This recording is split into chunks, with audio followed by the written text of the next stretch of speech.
talking about wasps today. It seems relevant. Wasps are definitely here. They're definitely getting earlier, it seems, every year. And it definitely, because I think that's related to our weather. It has to be. Every year it seems to be getting a little bit earlier. We did have a few years ago where we had quite a cool summer. So it wasn't last year, but I think it was the year before, where we had a much cooler spring and summer. It didn't really ever feel like proper summer. And we noticed that insect populations were actually a lot lower than other times, other years. We noticed that in terms of products that you guys wanted from us. They're just not many as inquiries about them. But this year and last year, we've had very warm Marches, very warm Aprils, hottest day on record in May this year, for May since I think the 1970s. So this all supports insect populations, and it makes wasp populations especially appear in higher numbers earlier in the year. So usually we'd be thinking about late summer having a massive call outs for wasps. We talk about silly season, and that's when the population, the nest is at its largest. But we're getting those calls earlier and earlier as time goes on. I just think we're not getting as cold winters. So usually the wasps get killed off over winter, and it's only the main queens that survive. But it being a little bit cooler means that we don't get that thermal death point when they get frozen and killed off. And so maybe smaller nests are surviving over winter. And then that means in spring, they've got an earlier head start. They can start earlier, build their nest up a bit quicker. And again, that's why we start to get call-outs maybe a little bit earlier in the year. So yeah, we'll talk about a bit about the biology and the behaviour of the wasps and some different management options as well, which hopefully are all going to be good. So we're mainly going to focus on the two common wasps we get in the UK. We call them the common wasp, which is Vespula vulgaris, and we also have a German wasp we call Vespula germanica. Okay, and when we think about our wasps, this is the typical wasp of thinking about that yellow and black banded back, lives in a social nest together, and they are known to sting.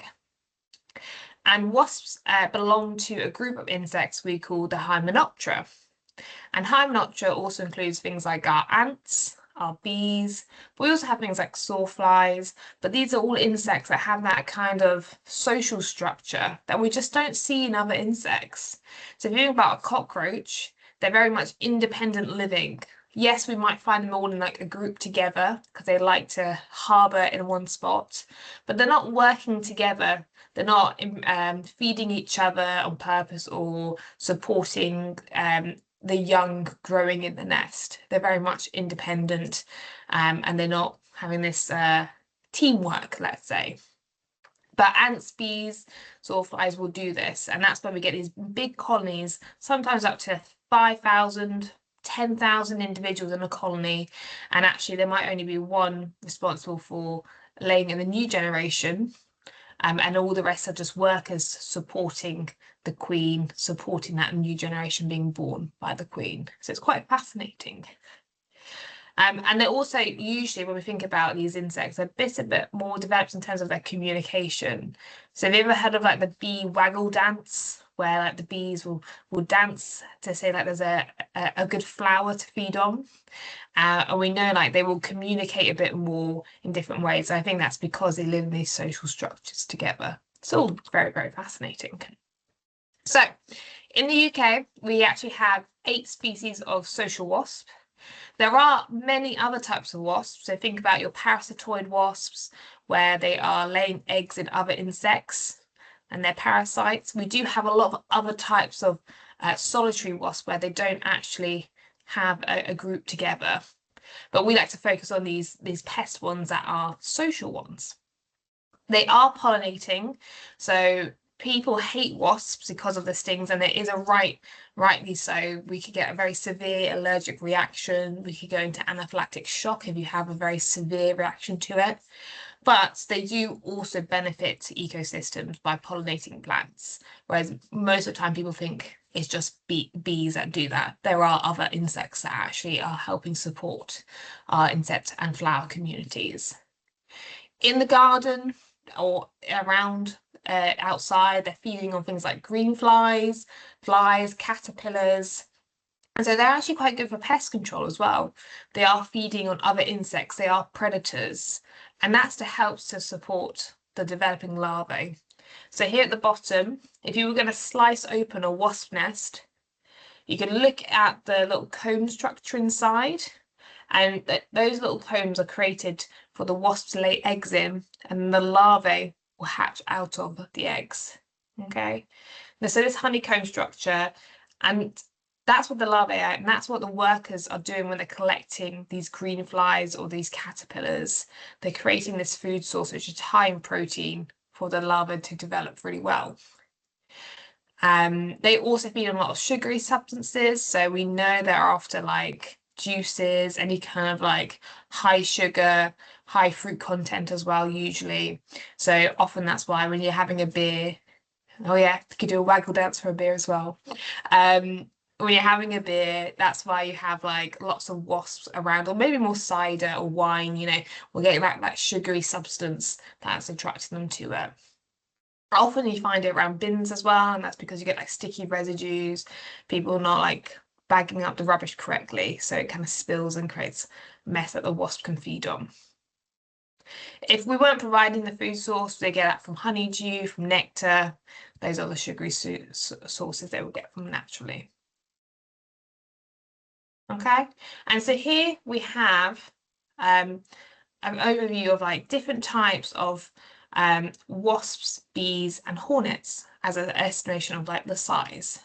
So here in the middle, you can see we've got a euro as a guide, and to the left of it, we've got our German wasp, that very much yellow and black patterned body. To the left, we've got the honeybee. They're a little bit smaller. I also think bees being hairy. Okay, I know it's a bit strange to say that, but most bees are hairy. When you think about bumblebees, especially, they're very fluffy. Okay, wasps do have hairs, but it's not as prominent. You don't see it as much. Okay, all of them will have this kind of like thin, narrow waist, where you can really see a distinction between the top half, which we call the thorax, and the abdomen, which is the lower half. So we've got very thin waist. And sometimes you can even use that for identification.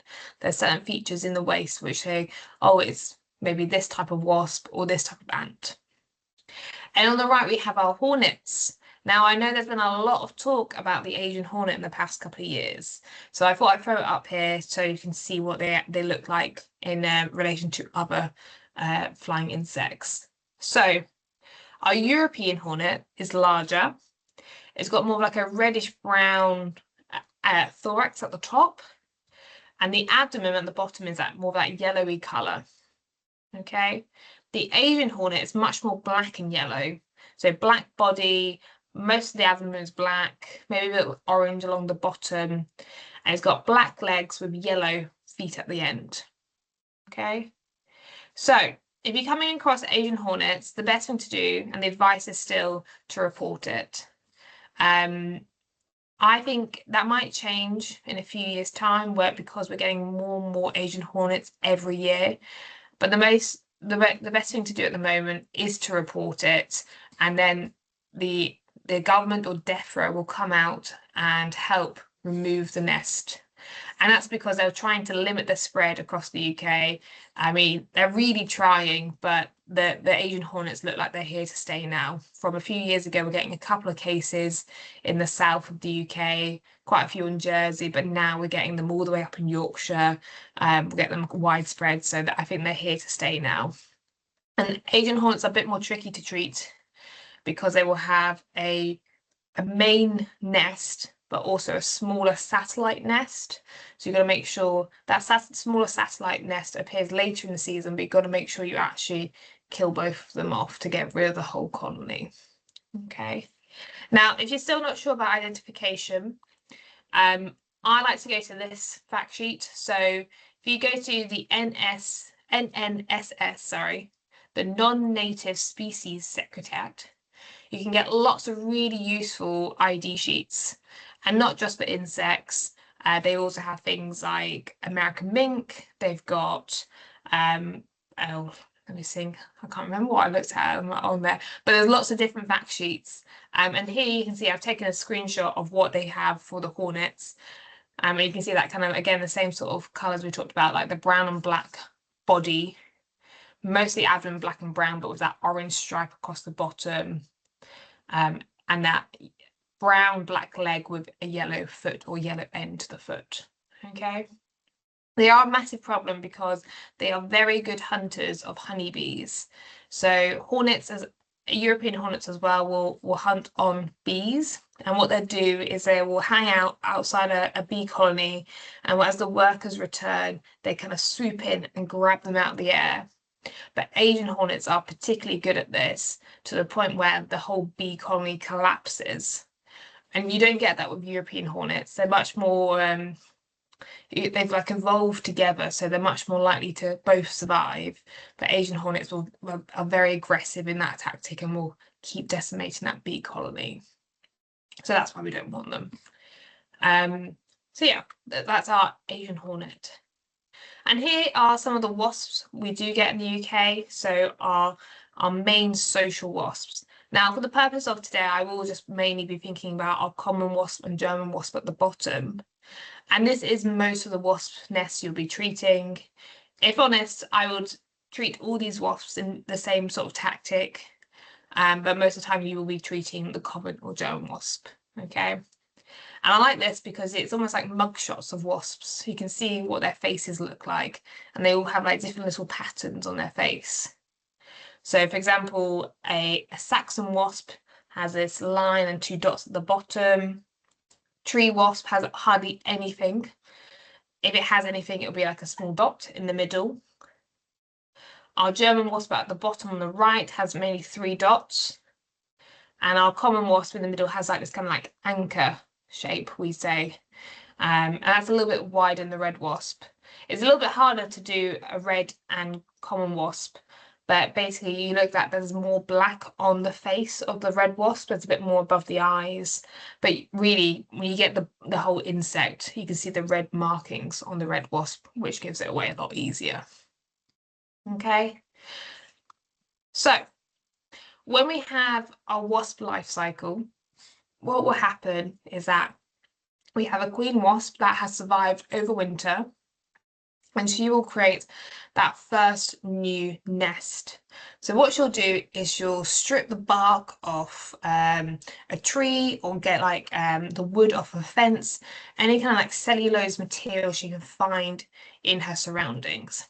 And with her saliva, she'll kind of chew it up, munch it all together, and create this kind of like papier-mâché kind of material, and then she'll lay it on to a surface to create this like papery structure of the nest. Okay, she will start that off, and you'll start off with this very small nest and only be probably a couple of rows in it, and she'll lay the first few eggs and tend to the workers herself. When those larvae have turned into adult wasps or worker wasp, they will then take over the duty of the nest and do things like find food. And that'll be finding food for her, the queen, but also the new larvae that she's been laying.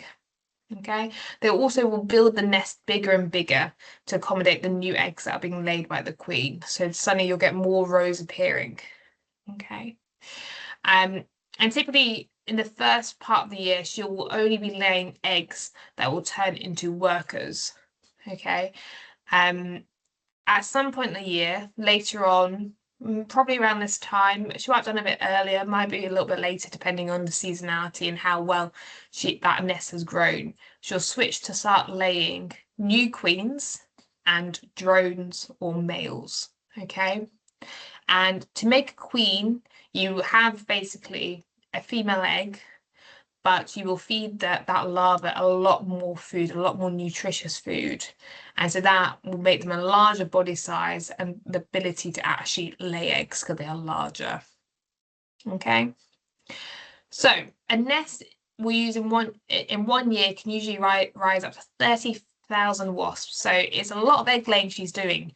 And that's why you can see she's not actually spending much time looking after the nest. That is her primary role, just to build up the colony. Okay, and that's why we kind of have this like separation of different roles. So that's why the workers take over other roles to make it a most successful strategy for the nest and to survive. Okay.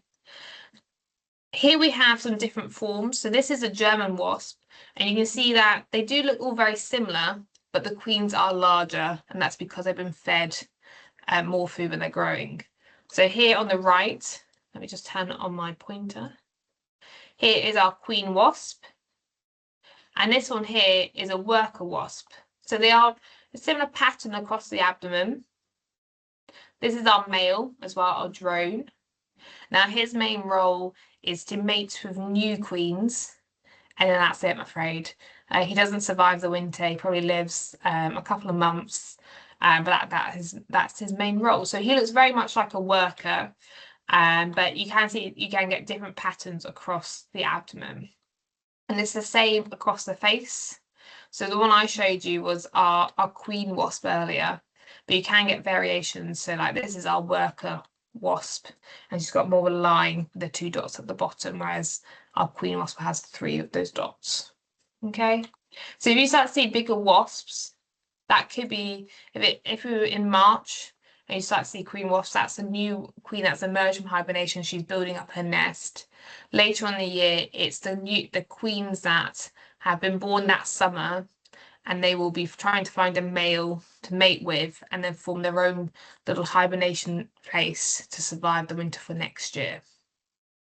Okay, so here's a bit of like the summary of the seasons which I've talked about.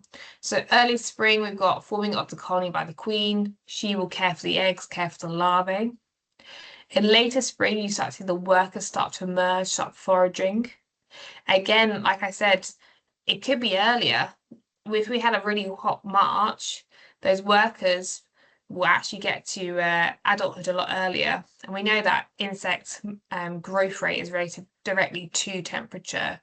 And so if you had an average temperature of 25 degrees versus 15 degrees, you're going to get wasps maturing with like 2 weeks earlier, basically, because they can actually just develop a lot quicker at a warmer temperature. In summer, the colony is growing bigger and bigger, and new queens are produced in that late summer. In that late summer, the new queens will leave, mate, and form a whole new nest. Workers start to become more of a nuisance, and that's when you start to get more calls, because actually they're kind of a bit useless at that point. All the larvae have now got to adulthood, and there's no need to actually keep foraging for food, so they might switch to more sugary substances and feed less on protein, and that's when you're getting more bothered in like your beer garden or just outside. In autumn, the nest is starting to decline. There's less and less workers. Some just abandon the nest, and then with the first frost, it just kills off the nest completely. Okay. Now, like I said, we do need to control wasps for many reasons. One, they can contaminate food sources.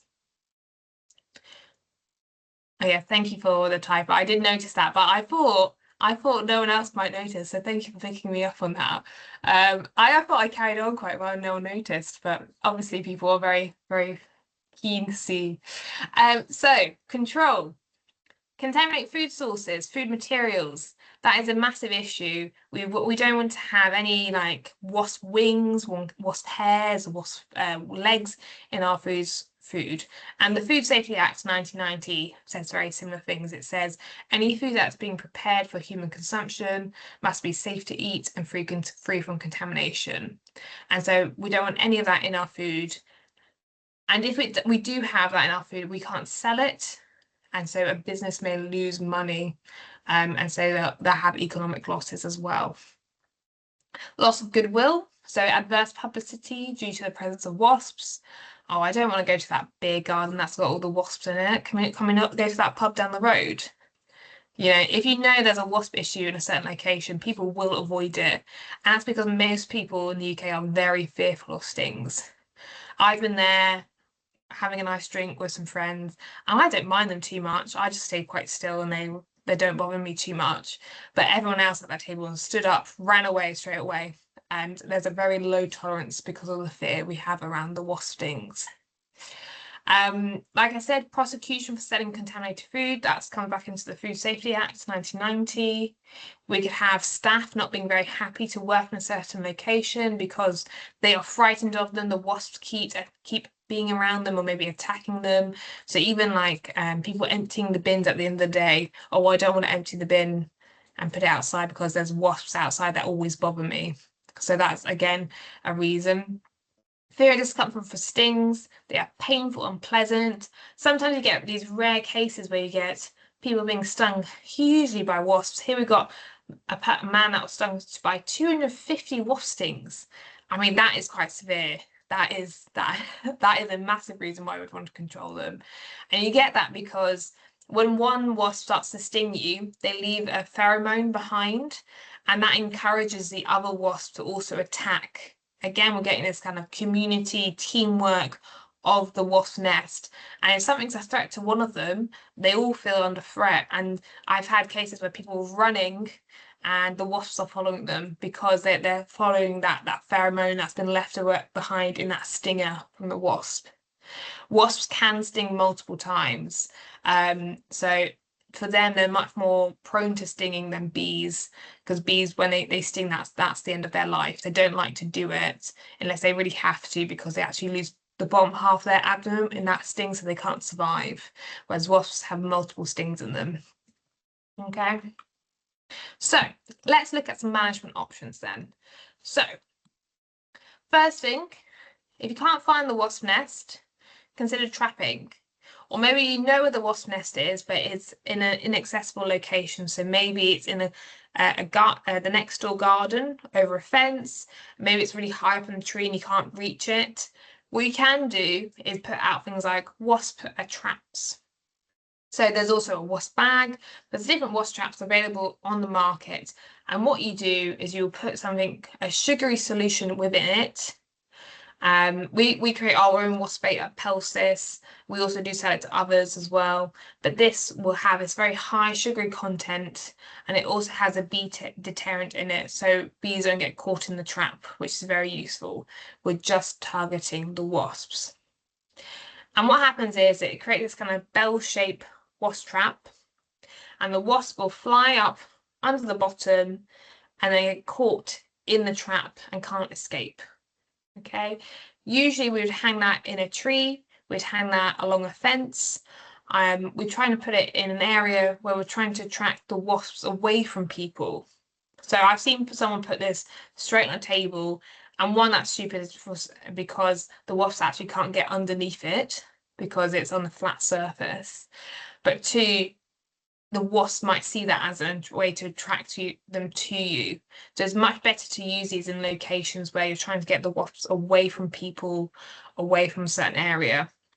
It's the same around external bins. Some people put up these wasp traps around bins, but usually that's not that effective because the wasp visits the bin, visits the trap at the same time, and then you're not actually decreasing the population. The better thing to do is to close the bin, and make sure it's all rinsed out so there's no residues in there, and then put that wasp trap somewhere further away to protect the workers when they're emptying the bin.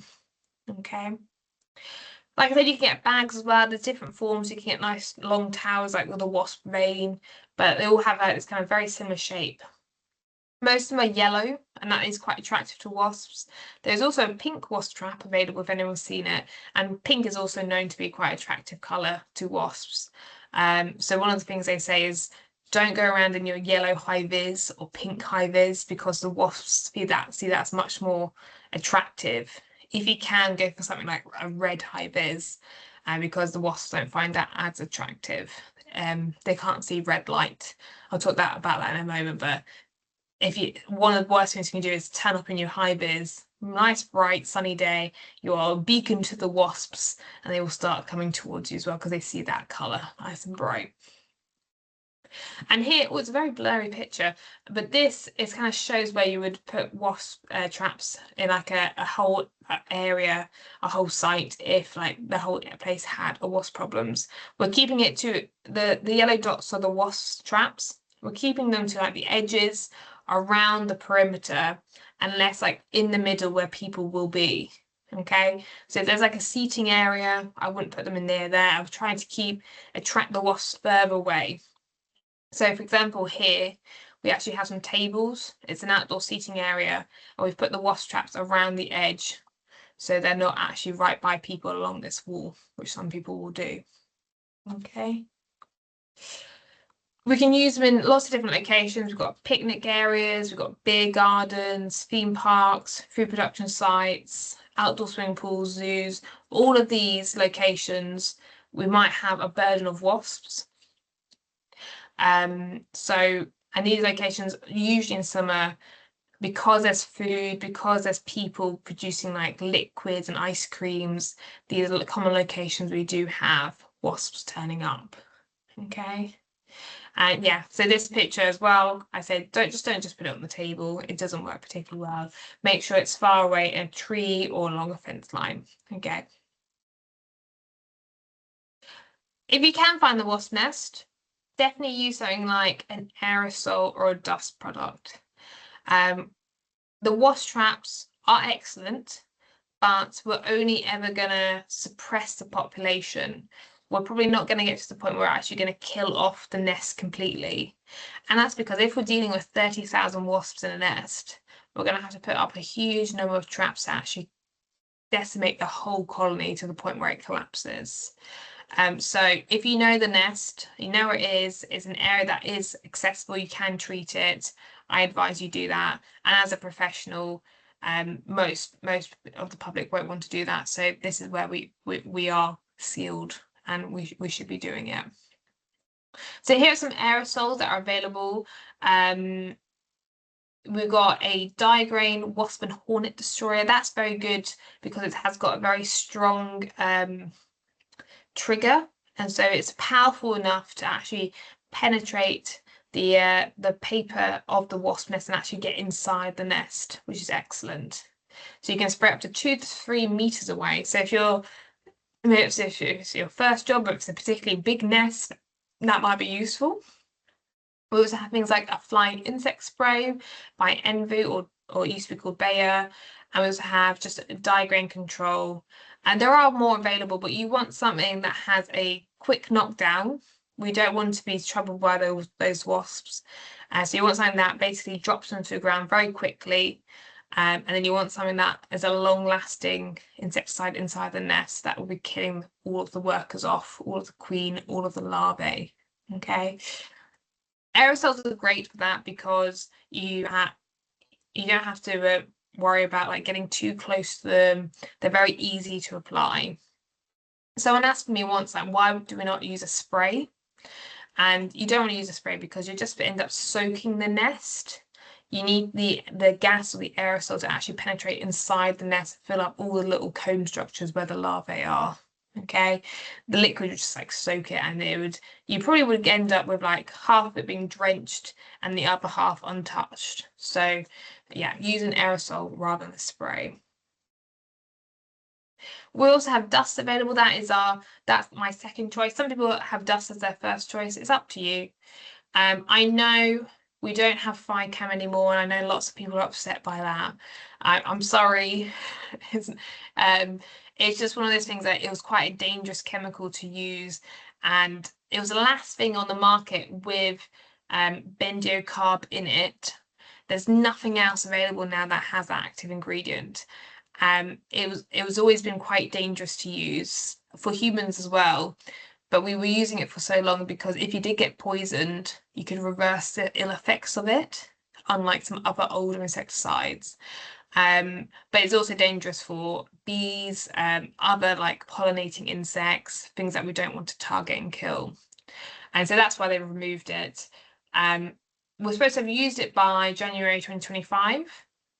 I've put it on the slide still because some people might still have a stock of it. If you do, it is now illegal to use it. That's all I'm going to say on the matter. But I know some people did stockpile it because they found it a very effective wasp powder. Okay. There are other things available though. So Vulcan P5, our permethrin powder, is probably the next one we think about as like the replacement. People sometimes talk about it, you need to go back for repeat treatments. I would say if you're having that issue, try to take your time with it.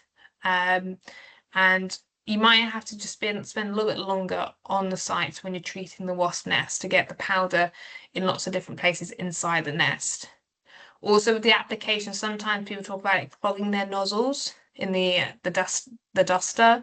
So I'd say like try not to overfill the duster, because yeah, you're more likely to jam it. Some people put a marble as well in the duster to help like agitate it and keep it moving around so it's not going to be clogging as much.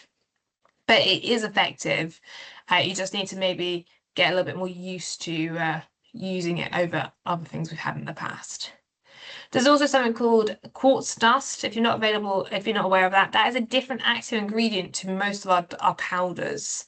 So most powders in the UK are permethrin based. It's a good powder, good insecticide to have as a powder.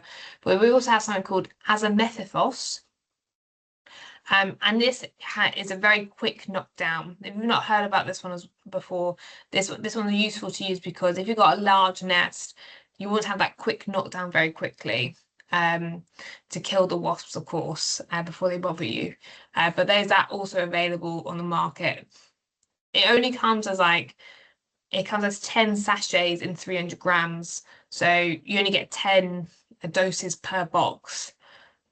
But it is quite useful. It is a different one available, and it has been known to do very good things. And you can use these all against other insects as well. So any insecticide mostly works against any insect. It's just more about where you're applying it. So for example, I wouldn't necessarily put a spray on a very absorbent surface like a wasp nest or like a brick wall because it just soaks into the surface. But if you had a cockroach, a bed bug, a fly, most of them would die with any insecticide you throw at them. It's just more about where the insect is hiding, or is it flying? What area is it in? Is it near food? And that's why we have so many different formulations. It's more to support that we can kill insects in lots of different locations.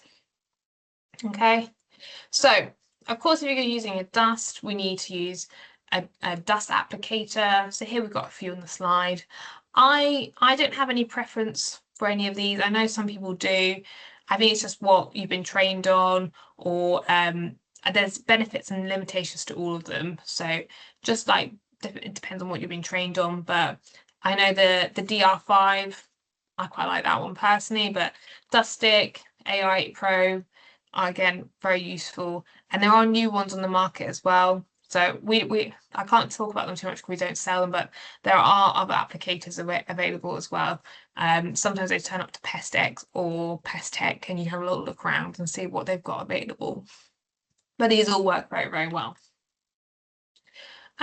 Also, when you're thinking about applying these insecticides, please do put on your PPE. I know it sometimes feels a bit health and safety mad in the UK, but these are dangerous chemicals. And most of the time, we're not going to get ill from applying it once. But if you get repeated exposure, then you're more likely to suffer from harm long term. Okay, so with our gloves, make sure it's an adequate thickness to actually stop the insecticide absorbing onto your skin. They need to be actually a thickness of 0.5 millimeters.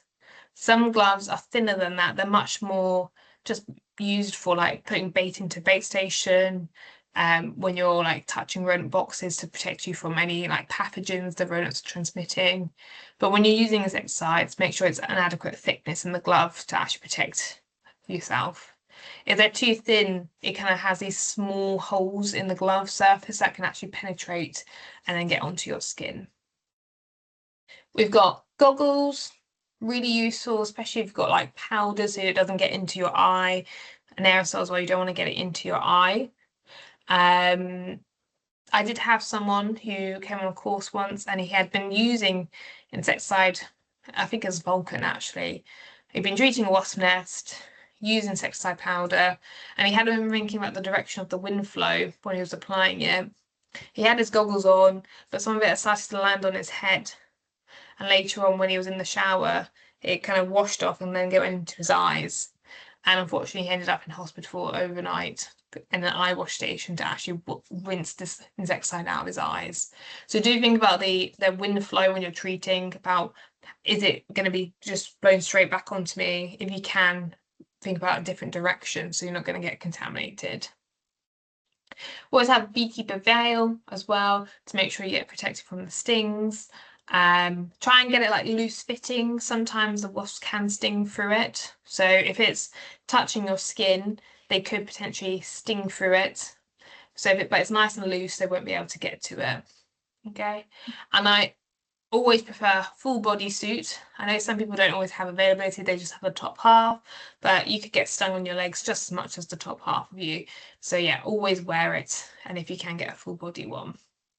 It is tricky though in the middle of summer if you've got a wasp nest in a loft space and you're putting all your PPE on and then you've got your your beekeeper suit on as well. It can get very, very hot, but we take these precautions to protect ourselves later. So I always recommend it. Lastly, I've got a few more like things that we kind of recommend for wasps. So you can just remove nests as well without insecticide.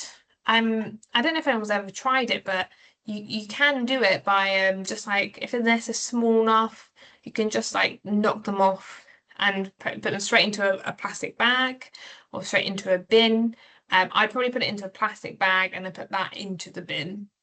Especially if you're doing that in like early morning when the wasps are cooler, they're not as awake, they're a bit more quiet. You can use that as a tactic, and I know lots of pest controllers have done that without any insecticide use. But generally, if you're going to treat wasps, if you can, I always do it in like early morning or late at night, because that is cooler temperatures, they're less active. And certainly like last week when we had the heat wave, that would a bad time to do it because the wasp would have been very active. Of course, they might start to be dehydrating a little bit, but usually the higher the temperature, the more active the colony will be. If you're getting rid of it, wasp nest in a loft space, one of the useful things is actually to have a red torch. And that's because wasps can't see red light. So usually you have a little inspection, you go up, you stick your head above, you've got your torch in your hand, there's wasps, oh, yep, and they fly straight at you. The better thing to do, especially when you're treating them, is have a red light on the head torch so you can see the wasp nest, or position it so you can see what you're doing, and then put another torch somewhere else in the loft space so that when you start treating them and they're feeling attacked, they fly towards the other torch, which has a bright light, and they don't go towards you. Again, don't wear like highly fluorescent clothing, so like pink or yellow. That's be very attractive to them. But something like red is fine, and you'll need that, of course, when you're working at height so that people can spot you. Okay. So yeah, there's a few other things just to consider about wasps when you're managing them. And that's it from me.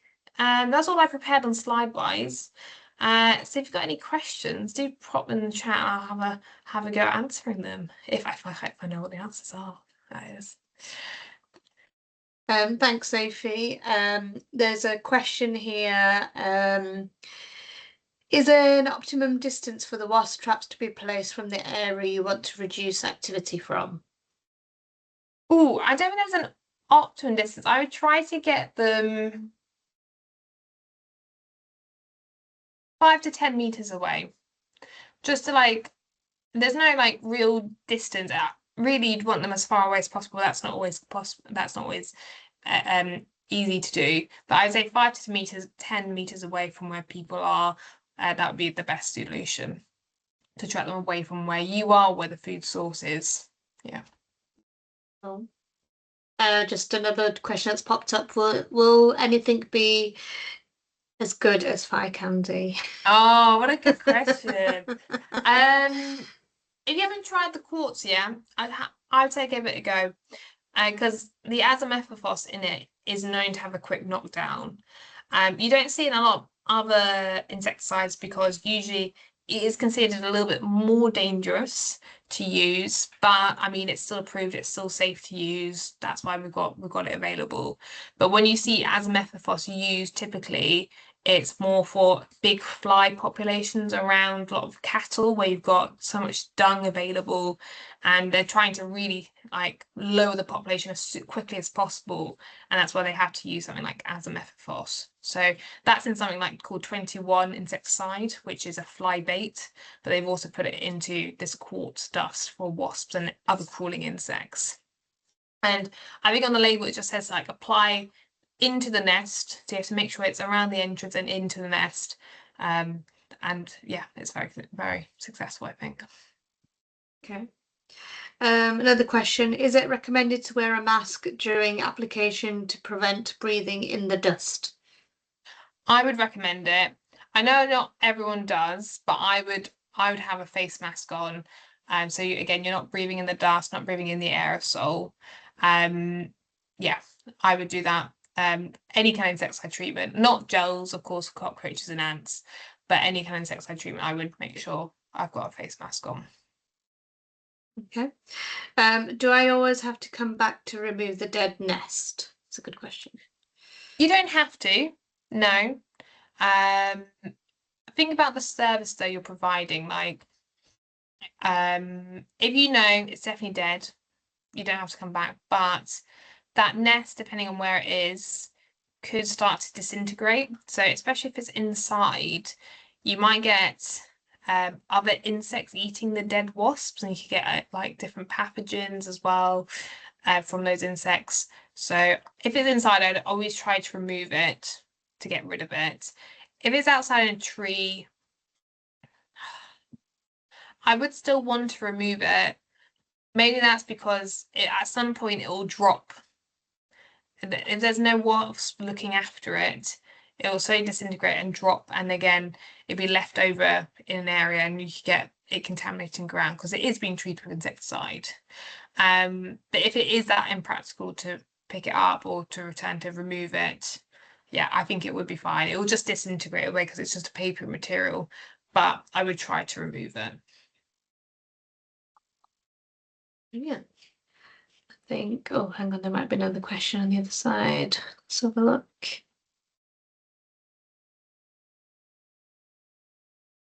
Are wasps like bees when drones mate with new queens? With bees, there are locations where this happens. Ooh, that's a good question. Yeah. With bees, there are locations where. Do you mean like a hotspot or like a like a beacon area? I imagine it would be very similar for wasps as well. But I'm not certain on that. I don't know if they are as specific of like picking a location to breed. I imagine if they did pick a location, it'd be somewhere like warmer, not too windy, so that they're not gonna like be disturbed, let's say. But usually there might be more of like a, yeah, I think they would pick a location, but I don't know if they always go to the same location or if all the new queens would pick the same location to go to. That's a really interesting question. I might look that up. Hmm. Another question. How do you rate pyrethium foams compared to aerosols in terms of effectivity? Oh, I do like a foam. I didn't mention it because we only had, I said 45 minutes, we're already running over. Foams are good because it can like it fills the whole nest up. Again, it's personal preference of like what you like to use and what you think you feel comfortable with, what you have like success rates with. But yeah, I like foams just as much as aerosols. I think they're both very effective in their own way to treat the wasp nest. Yeah. Oh, and freeze sprays can be useful as well. You're more likely to have to like use it more than once, I find. And if you've got a really big wasp nest, you're gonna struggle slightly with freeze spray there. But with small nests, freeze sprays work excellently. And I've used freeze sprays before on just like a few wasps that are flying around, and it kills them really well. You just need to have good aim, of course, and it'll kill them off very quickly. So without ever having to use insecticide, freezing is very good. Oh, a well-mated queen bee would usually mate with 15 to 20 drones. Interesting. Thank you, Gavin. Um, I didn't know that. Shame we have to destroy wasps as they are pollinators too. Yes, I know. So last little things. You should have, when you signed up to the webinar, filled in your membership numbers for BPCA and BASIS. I will get onto that in the next few days of making sure the points allocated against this. So it won't be immediate, but hopefully by the end of June you'll get these points onto your own membership. If anyone's with the British Pest Register, you can send me an email, or is there a way they can email us? But I have tried to sign it up. I haven't got a response yet, but I will keep trying. If anyone is part of the British Pest Register, yes, you can get points as well for this. Or if you're thinking about transferring over, again, we can provide points. It's just it might take a little bit longer. But BASIS and BPCA seem to be doing quite well with like their point system, unlike last year where it was a bit slow. Oh, Samuel's tried. Oh, bless.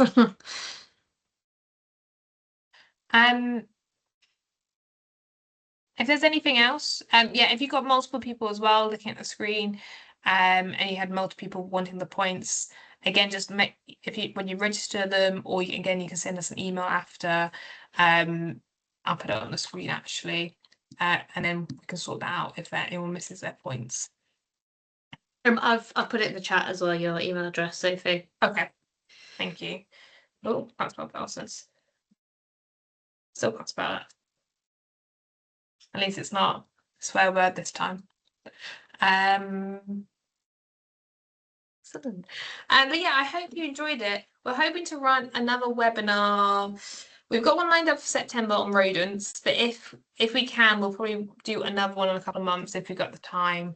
Because we found them really useful and we hope you find them useful as well. But yeah, that's the end of today. If there's any questions, do let us know. Do get in contact. And again, if you're interested in any of our products, just reach out. We've got 20% off online orders still for next week as well. So yeah, anything at all, just do reach out. Brilliant. Enjoy the rest of your weekends and catch you soon.